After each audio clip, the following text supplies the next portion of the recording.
Hi, this is Joe with PrepAgent. I'm doing another webinar today. And on the line today, I have Anna, Priscilla, and Tina with me. And the questions were given to me by Anna. We're going to go over some questions she had trouble with. Right, Anna? How are you doing, Anna? Hi, I'm doing good, thank you. Good. Okay, and if you guys are wondering what I look like, that's me right now with my dog. Everybody like dogs? There he is. Yes. Yes. Pancho, my favorite compañero in the world. Yes. And we're going to go over some concepts today to help you guys pass the exam. For you guys who've watched before, you know that most of this is national material. I can go over state material if you want. And if you're not sure that this material applies to you, like it's not on your exam, just check with your local teacher. But I will try and specify if something here is state specific. And for everybody in YouTube land, please like my video and put questions under the comments section. And of course, as always, subscribe so you can get the latest videos at all times. Okay, here we go. And there's my plug for my website. Register, you get all these things on my website so you can pass the exam, multiple choice questions, crossword puzzles, ebooks, MP3 downloads, everything you can imagine to pass, because I want to make this as easy as possible. So with that being said, ladies, are you ready for the first question of the day? Yes. Okay. Yes. Yes. As people know who watched my videos before, we read the questions out loud, and I use these questions as a template to teach a concept. So this one is pretty simple. There's not a lot to teach here. So who wants to read the first question? Who's feeling very bold today? I can do that one. Okay, let's go for it, Anna. A broker has accepted a buyer's deposit check and placed one half of the deposit in the escrow account and the other half in his operating account. He has used the funds in the operating account to pay his office expenses. The broker is guilty of commingling, conversion, fraud, or embezzlement. Okay, so we got this question here. The first thing I'm going to ask you guys is, are there any answers here that you've never seen in your studies? That you're just like, I don't know what that is. I've probably heard it on TV, but I've never really seen it in any of my books or studies I've done. The last one? Okay, good. Priscilla, Tina, what do you think? I was thinking conversion. Okay, so we cancel that one out. Cancel that one out.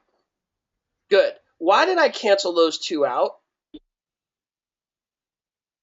So you guys watched some of my videos before. I may have mentioned this.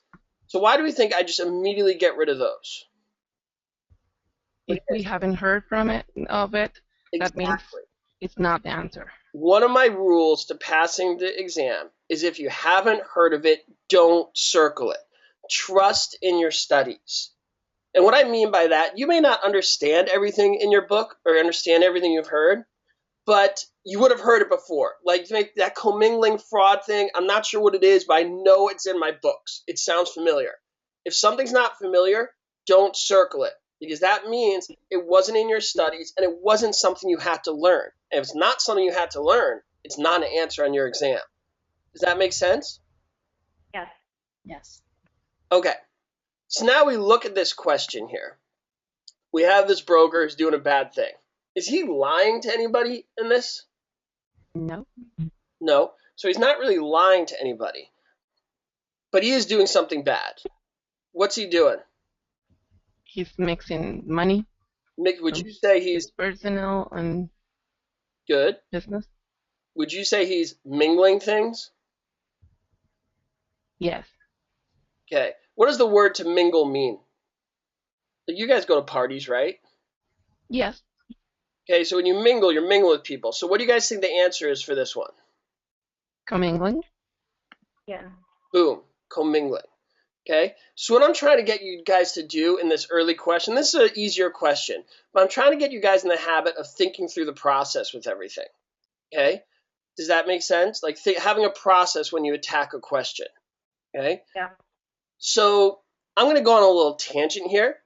This guy does not sound like a good broker. Doesn't sound like a good agent at all. What is you violating if you don't have your client's interest above your own? There's a certain word that you learned in your books. What is it? Do you guys know? It's honesty. You guys heard this word before? Fiduciary relationship? I haven't, no. I've heard that one before. I just could not think of the word. It's a good one. So this is a word, if you haven't heard it before, I definitely want you guys to learn this. Fiduciary relationship is not only huge for your exam, it's very important for your real estate career as you practice. It basically says you're putting your client's interests above your own. Lawyers have this all the time, okay? They're the fiduciary. Okay, when you're an agent, when you're working with somebody, you have to remember this term, ACOLD, accountable, care and skill, obey instructions, loyalty, and disclose all pertinent information. All right.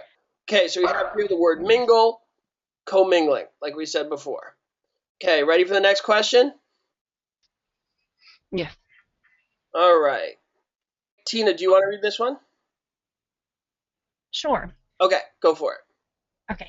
John owns lakefront property. He has been granted water rights to the lake. He has riparian rights, appropriative rights, is it littoral rights, Yep, good, and prior appropriation.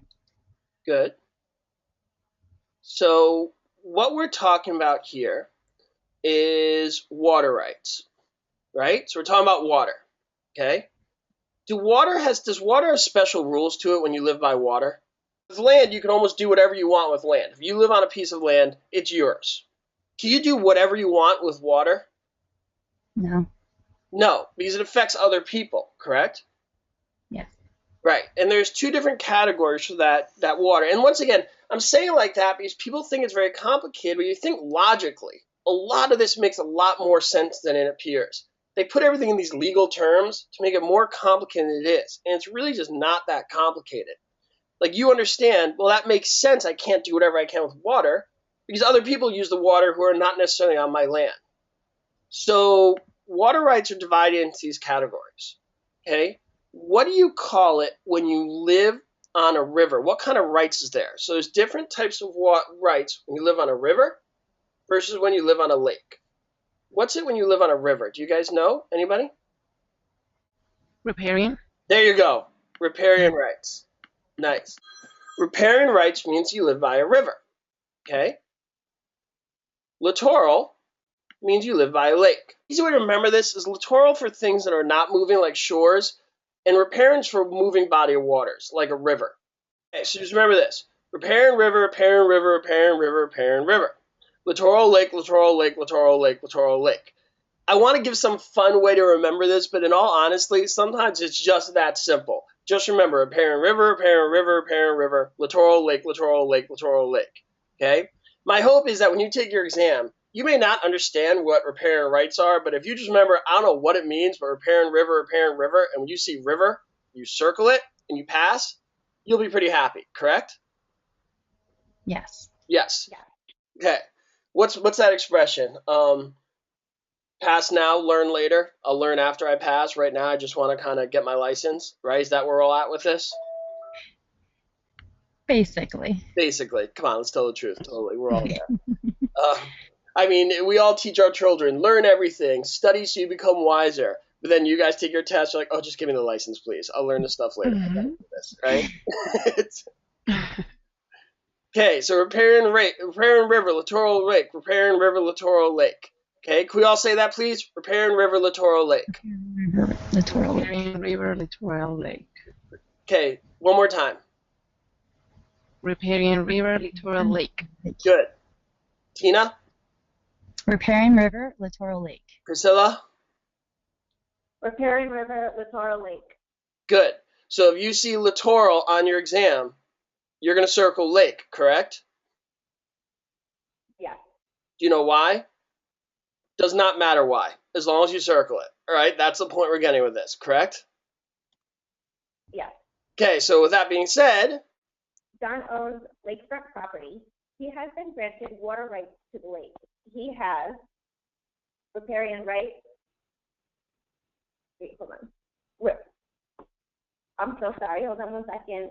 appropriative right, littoral right, or prior appropriation. Okay, so what do you guys think the answer is? Littoral rights. Littoral right. Rights. Littoral right, yeah. Yes, you guys knew that one, right? You were just being polite? Yes. Okay. Moving right along. Priscilla? Okay. An appraiser has valued a single-family rental property in a neighborhood where almost all the homes are leased. What approach did he most likely use to determine the value for this property? The income approach, the cost approach, the sales comparison approach, or the GRM? Okay. So, we're talking about appraisal now. We've moved into a different territory. So, what are these? Do you guys know what these are? So it's income approach, cost approach, sales comparison approach, and that GRM stands for gross rent multiplier. So could anybody tell me about any one of those? I think the cost approach is how much it costs to like get a replica of the same thing, or not a replica, but similar houses in that area. I love that you're saying this because you're spot on, but we'll just clean up the wording a little bit for you. But you definitely have the right idea. The cost approach is simply said, how much does it cost to replace it brand new? That's it. So it's how much it costs to replace a building with the same utility, that's the word they like to use, as before, the same utility. So how much would it cost to build it brand new? So good, so you totally know that one. Okay, anybody know any of the other three? But the income approach is if you have a property that has a rent or you are getting an income, you have to use the income approach. Okay, so let's use this word. Converts income into value. Converts income into value. Okay? You guys notice what I'm trying to do here. I'm trying to narrow things down to the fewest possible words, so you have to remember as little as possible to pass your exam. So basically what I'm trying to use is key words. Okay, does that make sense? Yes. Yeah.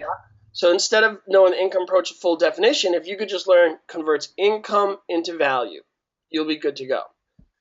The sales comparison approach, also known as the market data approach, anybody know what that one is? What do you guys think?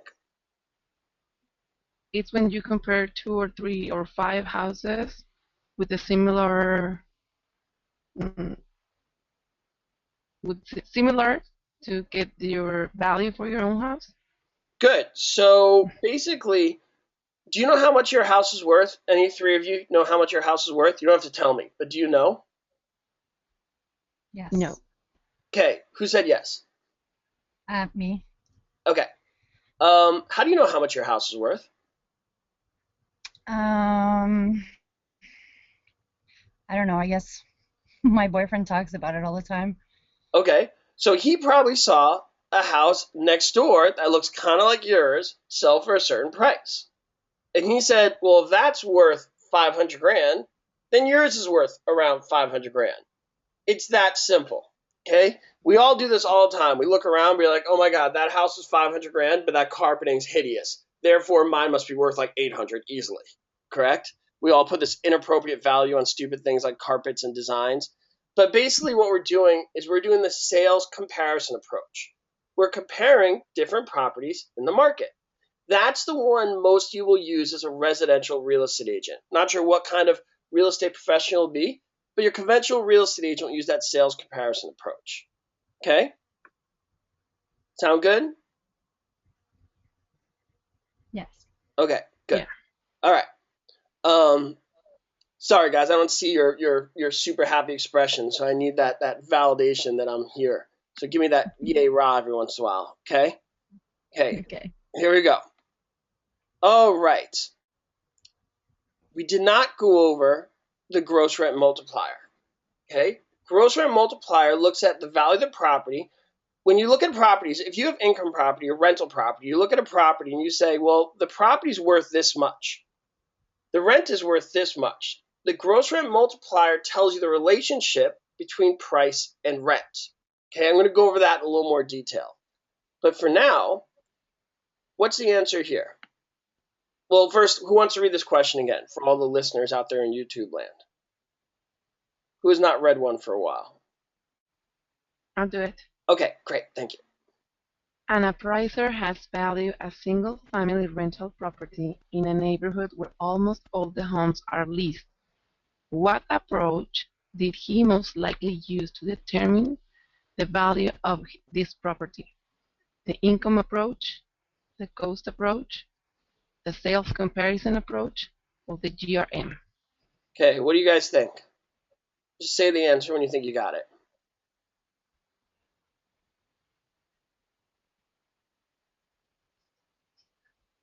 The income approach? Okay. Priscilla, Tina, what do you guys think? I would say the income approach as well. I'm thinking the GRM. Good. All right, good. That's a tough one. Okay, that's the gross rent multiplier. So they're talking about leased homes. Income approaches properties more on a grander scale. Okay, so we have my properties here. Okay, all these lovely homes. How much are they worth? Well, there's the price of them. But we don't care about that price. We care about rents, right? So there's the rental amount. But we don't care about that. What did I say the gross rent multiplier does? What did I say before?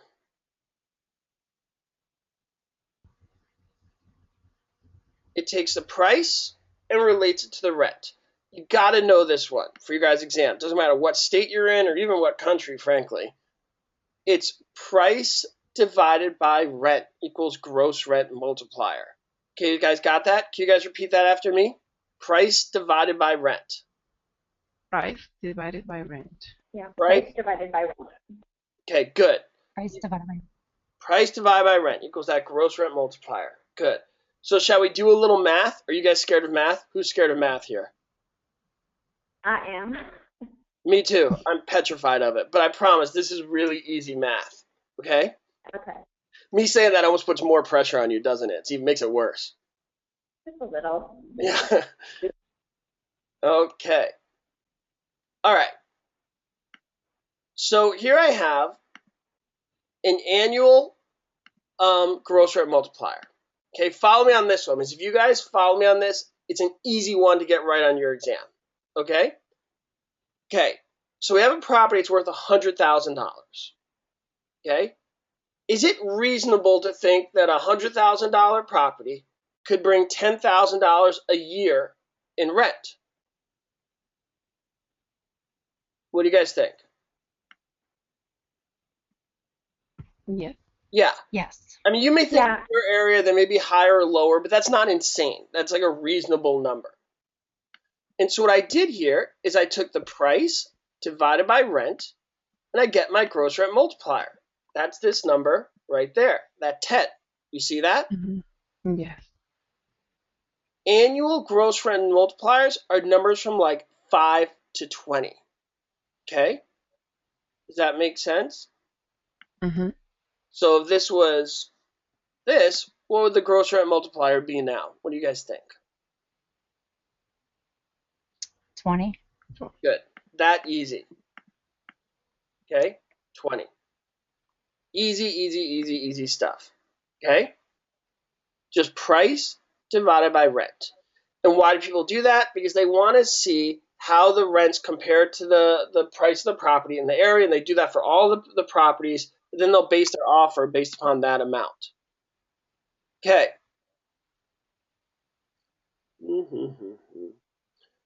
Okay, so monthly, you could do this in monthly as well. Would you say a $100,000 property could reasonably bring in $1,000 a month in rent? What do you guys think? I think so, depending on the area. Right, but it's not crazy. It's not like them bringing in like $30,000 a month in rent. It's feasible. Yeah. Okay. What would the gross rent multiplier be here? 100. Okay, good. So let's put in 100 there. Monthly numbers go around 80 to 120. Okay. So if you see they say gross rent multiplier is 100, you know they're not reasonably talking about annual figures. They're talking about monthly. If you see gross rent multiplier of around 10, you know they're talking about annual figures. Does that make sense? Yes. Okay, so why is that important? Well, what if you get this question here, but they ask you for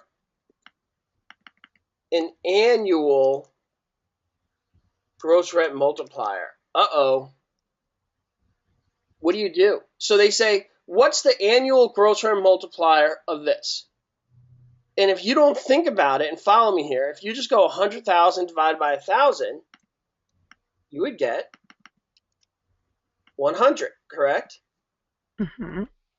But we discussed 100 is what kind of gross rent multiplier? Is that annual or monthly? Monthly.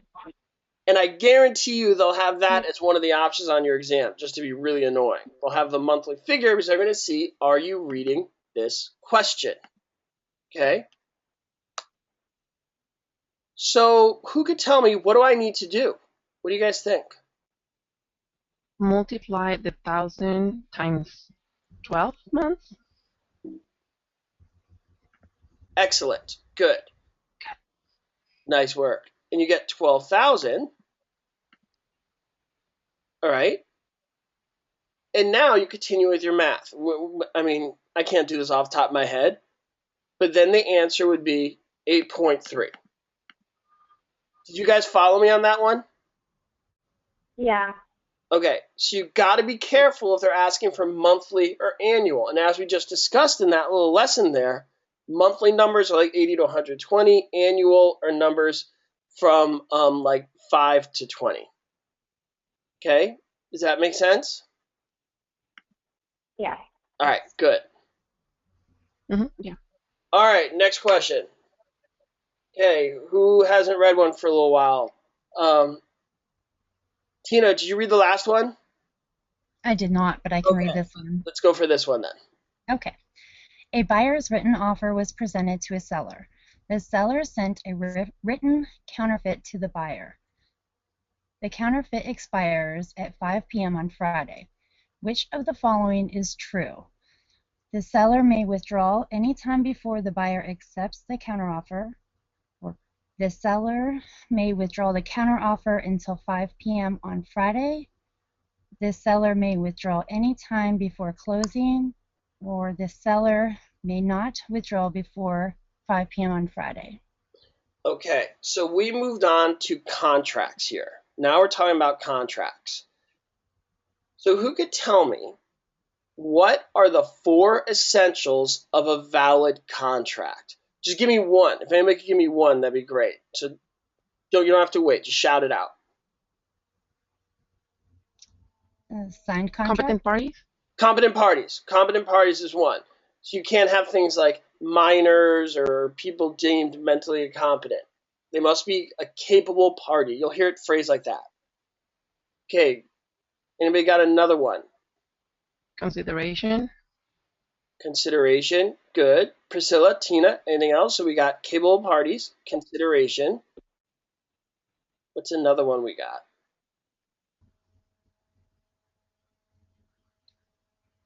So, Priscilla, I have a question for you. Yeah. Sorry. Can I hire you to shoot somebody like in a James Bond movie? No. Why not? That's a contract. I'll pay you for it. It's illegal. Good. So what's that other essential we're talking about here? So so you said capable parties, consideration, and it must be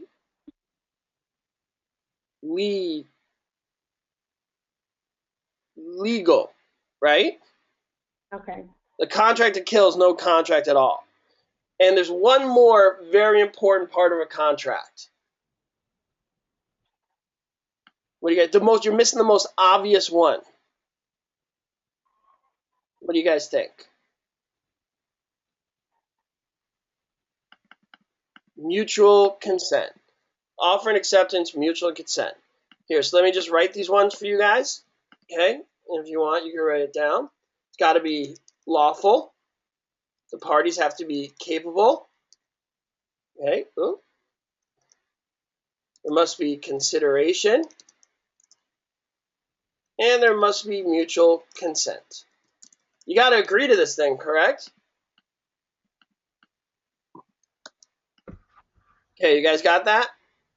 And the question is asking about this one here. The question we just read is asking about this one, mutual consent. Mm-hmm. Okay. So offer and acceptance is also called mutual consent or meeting of the minds. An offer must contain the exact terms and conditions, and the offer must be accepted without changes. So you need acceptance for that. Okay, it must be clear. So, Tina, I have a question for you. Okay. I want to buy your house. Are you excited? Yeah. Okay, I'm going to give you like a ton of money, like a crazy amount of money. It's going to be awesome. What do you think of that? Sounds good. So, so you're happy with my offer of just like a whole lot of money. I'm just going to give you a lot of money. Oh, no. What's your question going to be? How much are you talking about? Like it's like a million something, something, something, something. It's going to be a lot. Don't worry about it. All right? Is that okay? No. No, you want it Still need exact amount. exactly. And that's one of the key elements of offers and acceptance. Okay? You have to have the exact terms. Okay? So it must be clear in character. You can't offer somebody like a ton of money for their house. The offer must be clear in character. The property must be accurately described to identify subject matter, and you must have an exact price. Okay? And once again, I phrase it like this, so when you think about this, it seems obvious to you. Because when you look at the legalese of this, it can be confusing. But if you just think it through in actual practice, you'll pass your exam. Okay? Okay, you must know your OREE rule. Who knows their OREE rule? Anybody? Don't be shy, guys. Just spit it out there. Whatever you guys think. Anybody? So what's the OR? When Santa Claus gives you a gift, is he a giftor or a giftee? Giftor. Giftor. Why are you the giftee and why is he the giftor? EE is for receive. Good, so you do know it. You're being shy. You absolutely know it. Okay, so now tell me this ORE rule, because I just unveiled that you know it. The EE is for receive, and the OR is giver. Excellent, good. OR gives, EE receives. So you hear words like lessor, vendor, trustor, optionor, grantor. They're giving something. Lessee, vendee, optionee, trustee, they're all receiving something. What are they receiving? It depends on the word. But if you know the EE and OR, you're good to go. So what's the difference between an offer or and an offer E? What do you guys think?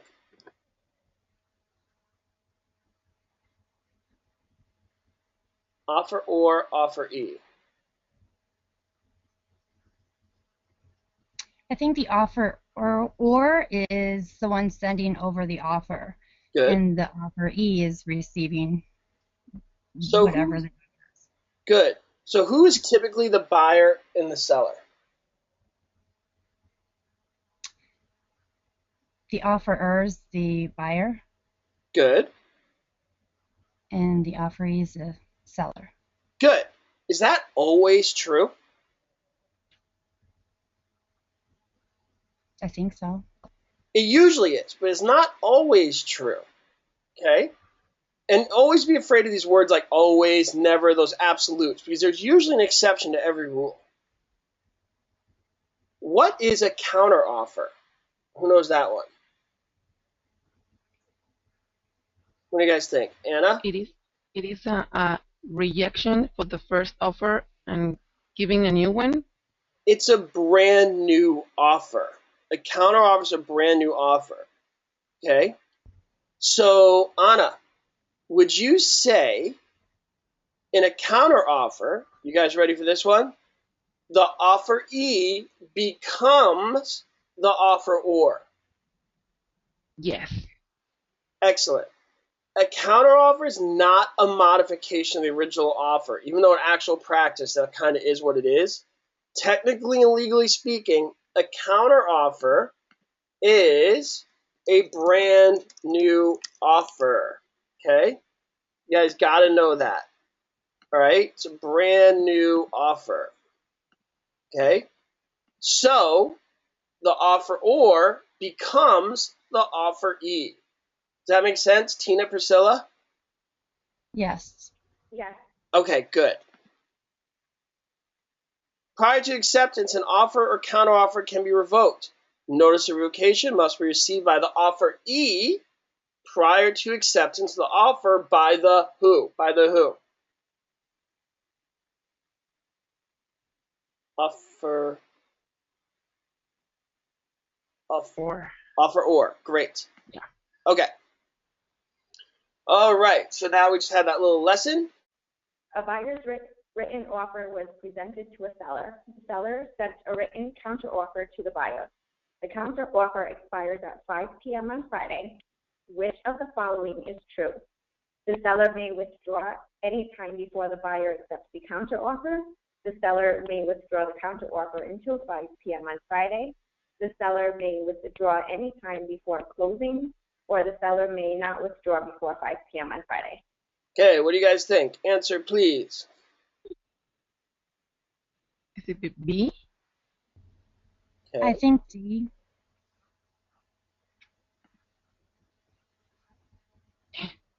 Prior to acceptance, he can withdraw anytime he wants. It's all about acceptance. Okay? So you got to know Yeah, that. got So it. prior to acceptance. Okay? All right. Got it. So they put a lot of irrelevant information in there. I know it's annoying, but they're trying to make sure you know what you're talking about.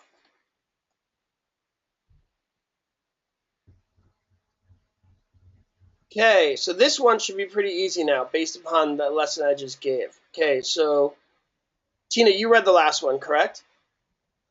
Yeah. Okay. So Priscilla, you want to read this one? Sure. When does a buyer's offer become a binding contract? When the buyer signs it, when it's delivered to the seller, when all negotiations are complete and both parties agree, when it is accepted and the acceptance is communicated. Okay, what do you guys think? So based upon that lesson we just did, what do you think? I will say it's D, when it's accepted. Good. Tina, Priscilla, what do you guys think? I say D as well. Okay. Me too. Excellent. Good. All right. And we're moving right along here.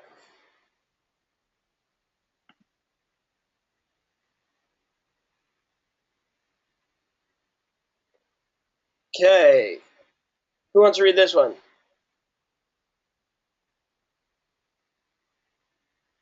Tina? Sure. A sales license holder markets her listing as being the most beautifully decorated home in the subdivision.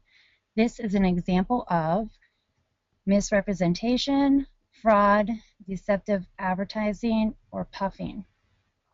All right. Have you guys been to any open houses? I haven't. And don't you think it's hysterical when an agent walks in there and it's just like, oh my God, this is incredible. This is the most beautiful house I've ever seen. Did you design this yourself? This is truly amazing. Is this art? I believe this is art. And you hear these agents go way over the top and you roll your eyes. You're like, really? Really? It's a condo. I mean, come on. You're being a little crazy here.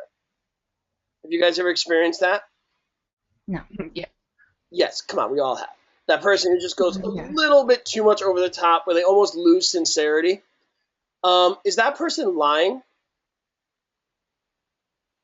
Maybe. Well, they're saying it's a beautiful house. That's an objective thing, correct? I mean, they're just saying it's incredibly beautiful. It's just insane how beautiful it is. So they're not necessarily lying, but what are they doing? Exaggerating. Exaggerating. And which one of these 4 words mean exaggerated?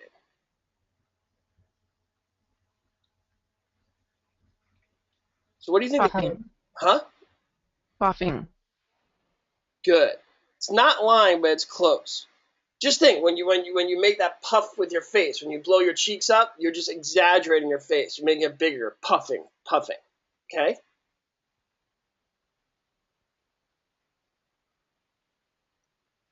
Okay. Anna, do you want to read this one? Sure. Which of the following actions would not be advisable for the real estate license holder trying to avoid liability with the environmental issues? A. Becoming familiar with common problems in the area. B. Asking the seller about contamination. C. Performing basic tests for hazardous materials. D. Recommending inspections and disclosing all known hazards. Okay. So you guys are going to be real estate agents. Why do you want to be a real estate agent? Simple question. What do you guys think? Why do you want to be a real estate agent? To make money? To make money. Good. It's a very honest answer. Excellent. Some people have all these like big answers. I want to help people find their dream. It's like, okay, whatever. Right? Okay. So you want to be an agent, okay? And another reason people like being an agent is they like that freedom. Freedom, right? Don't have to answer the clock. Don't have to listen to our boss. Any of you 3 in that category, you want that freedom, that flexibility. I am. Totally. I want to see what's on TV at 1 o'clock. I am too. There we go. We're all speaking up. Okay? So the reality is, when you want to be an agent, be lazy. It's more fun. It's better business. You'll be a better agent, and you'll be legally safe. Do I mean that literally? Not really. Well, kind of, depending on how big the houses you sell at the beginning of the month.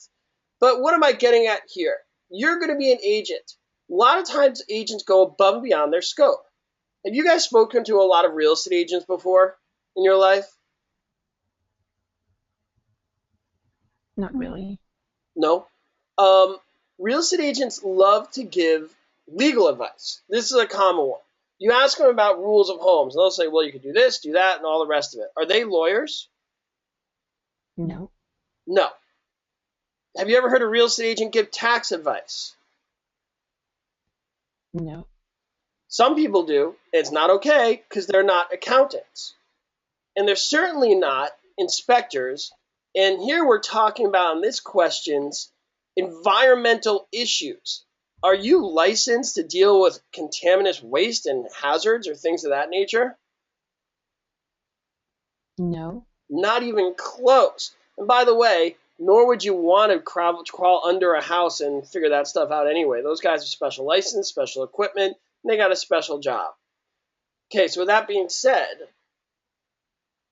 let's read this one. So Anna just read this, so Tina and Priscilla, can you read this right now? Yes. Which of the following actions would not be advisable for a real estate license holder trying to avoid liability with environmental issues? Becoming familiar with common problems in the area, asking the seller about contamination, performing basic tests for hazardous materials, recommending inspections, and disclosing all known hazards. So based on what I just said, if we're following our rules of let's not do everything, okay, let's let other people do their work. As a real estate agent, I said, I don't know if you really want to be lazy, but what you do want to do is get other people to do the jobs that they're licensed to do, not go above and beyond your scope. So which one of these answers would insinuate an agent going way above and beyond their scope?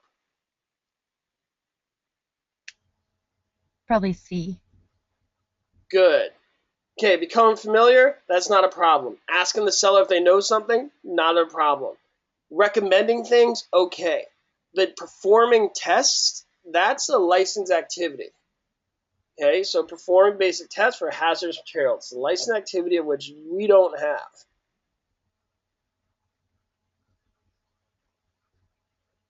Okay, who wants to read this one? So, Tina? I will, yeah. Okay. Homeowner warranty insurance on existing homes usually provides protection for home buyers for 1 year, as long as they own the home, 10 years, 5 years. What is homeowners warranty insurance? What is that thing? And you guys own a home? Do we have any homeowners in the house? I am. Okay. So what is this? What is this homeowners warranty insurance? I think if I remember correctly, it covers certain things in the home, like the dishwasher. I can't remember No, actually. you're absolutely right. No, you do remember. You're saying it perfectly. Like those basic appliances in your house. Yeah. Because, you know, the seller will disclose what he does. You'll do all the inspections you do. Everybody will do the best they can. At the end of the day, it's a house. Stuff still happens, correct? Yes. That's where that homeowner's warranty insurance comes in. So do you know how long that insurance lasts? I believe it's for a year, but I think you could extend it. Anna, Priscilla, what do you guys think? You think she's right? You think it's 1 year? I think it's for a year. Yeah, I think it's 1 a year. year too. Good job, Tina. The crowd agrees with you because you are spot on. Good stuff. So what I'm hearing in your guys' voices is hesitation. And when I actually talk to you guys, I feel like you guys know more than you do. And I want you guys to have confidence in what you're doing. You need confidence. Go with your first impulse. And I need you guys to believe in yourselves a little bit. And maybe doing this question will do it. Because I'm telling you guys, as I talk to you and I hear you, I just feel like you guys know more than you think you do. I mean, let's be honest. Are you guys scared right now of this test? Yes. Yes. Yeah. And it's coming through. And I'm telling you guys, like, just when right now we're talking to Tina about this last one, she didn't want to answer at first, but the moment he answered, it was like 1 year. Oh, it has to do with the dishwasher. I said, like, you know what you're talking about. You guys know a lot more than you think you do. In the beginning, when I was talking to Anna about the 4 essentials of the contract, she came right out with it. You know, there's got to be those capable parties, the consideration. You guys know. So just be a little more bold. Don't be afraid to answer. And don't be afraid on your exam, and this is where it becomes relevant, to go with your first impulse. Your first impulse is usually correct. Okay? And people who are nervous, which is what I'm hearing in your guys' voices, tend to do what? What do you guys tend to do on exams when you're nervous? Second guess yourself. Second guess. You tend to second guess. And I just need you guys to know that you guys know enough. You don't need to do that. Go with your first impulse. Your first impulse is usually correct, right? I mean, the fact that you're taking time to go on this webinar with me says you're preparing, says you're taking time to do this, says you're looking at YouTube videos, you're looking at books. So you guys know stuff, and you just got to believe in yourself. I know it sounds very cheesy, hokey, Disney-esque, but it's true when you're taking your exam as a way to not go second-guess yourself all the time. Okay? Should I be a Tony Robbins speaker? Was that motivational or not? I'm not sure. What do you guys think? Yes. Yeah, okay, thank you. I was hoping you'd be like, oh my God, Joe, you're the greatest. I just want to go paint a house right now. That's incredible. But not so much. Okay, do we have any history buffs in the room? Any history buffs? Nobody loves history? No. No. Okay. Okay, Civil Rights Act of 1866. What was happening in America in 1866? Or more importantly, what just happened right before 1866? Oh, excuse me, we didn't read the question. I apologize, everybody in YouTube land. Priscilla, can you read the question? The Civil Rights Act of 1866 prohibits discrimination based on national origin, color, religion, or age. Okay, so I go back to my question. Tina, Priscilla, Anna, right before 1866, what happened? Yes, Civil War? Yeah. Yes. Okay. Civil War is fought from 1861 to 1865. In 1865, they came up with the 13th Amendment. 13th Amendment was the one to abolish slavery. Okay? Big deal in our country. That was 1861 to 1865. So in 1866, the Civil Rights Act of 1866 granted citizenship and the same rights enjoyed by white citizens to all male persons in the United States without distinction of race or color or previous condition of slavery or involuntary servitude. Okay? So that was the big deal of 1866. I mean, the feminist movement still wasn't coming around for what, another 7,500 years later? Mm-hmm. So, and back then, everybody was more or less the same religion in the U.S. So, when you read this, the Civil Rights Act of 1866 prohibits discrimination based upon national origin, color, religion, or age. What do you guys think the answer is? Color. Okay. Tina, Priscilla, what do you guys think? I think color as well. Good. Okay, and I only went through the history is if you just realize the time frame we're talking about. I mean, the whole issue of the day was about slavery and things of that nature, so color was the obvious answer when they're talking about 1866. Okay? Yeah. Mm-hmm. All right.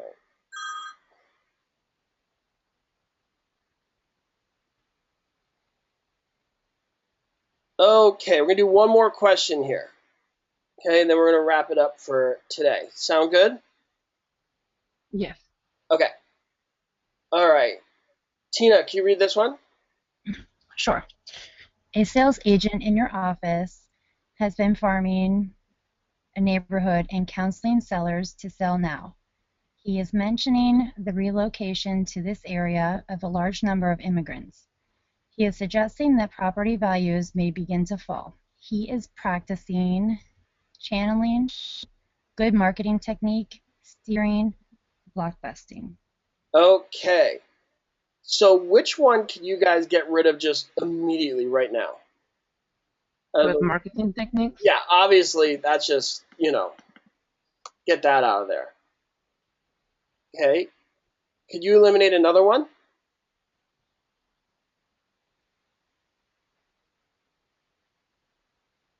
I think channeling. Good. That's not one of our real estate terms in our books.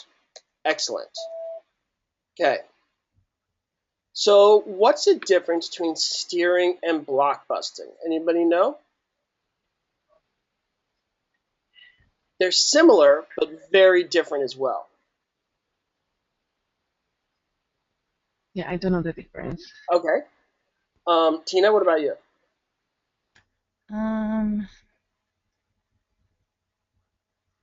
Let me ask you guys this. What does the word steering mean? And don't overthink. I mean, literally, what does the word steering mean? To direct something somewhere. Exactly. Do you direct buyers or sellers? You drive buyers. Good. Buyers. So steering has to do with buyers. Think of it like you're steering a car. Okay? You're driving them in a car. Does that make sense? As I'm talking to this, you can't see me, but I'm actually pretending I'm driving a car, just out of impulse. So steering is for buyers. So blockbusting is then for who? Pushing them away? Well, steering is for buyers. Blockbusting is regarding sellers. Good. So steering is when you have a buyer and you say, like if I'm driving you around, Anna, and I say, Anna, you should buy here. Those people live here. You're one of those people. All right? You can't do that. That's a direct violation of fair housing, and you lose your license and things a lot worse than that. That's a buyer. Now, blockbusting, if I go to you and I say, Anna, you should sell your house. You know why? Those people are moving to town. You don't want to live by those people. You need to sell immediately or else you have to live by them. Do you guys understand the difference? Now I do. Yeah. So steering, think of it as a car. Use that example. If you're driving with somebody, say, you should live here. Those people live here. And you're one of them. And so you should be there. Okay? That's steering. Blockbusting is to do with sellers. Okay, so Anna, you want to read this question? Yes. A sales agent in your office has been farming a neighborhood and counseling sellers to sell now. He is mentioning the relocation to this area of a large number of immigrants. He is suggesting that the property value may begin to fall. He is practicing channeling, good marketing technique, steering, and blockbusting. Okay, so based upon that definition I just gave you guys, what's the answer? What do you guys think? Blockbusting. Boom. Excellent. Good. All right. Well, that's it for today, guys. So we've actually been doing this for an hour. Time flies, right? Yes. Okay, so I got more Yeah. questions to go over with you guys. And just remember, please like my video. And all you guys watching, if you have questions, please put the questions under the comment section under this video. And as always, subscribe, and you'll be regularly updated with new videos and information for the real estate exam. With that being said, thank you to my guests, Priscilla, Anna, and Tina, for walking through this with me. And I truly appreciate it. Thanks, guys. Thank you very much. Thank you. Thanks. Till next time. It's Joe. Bye.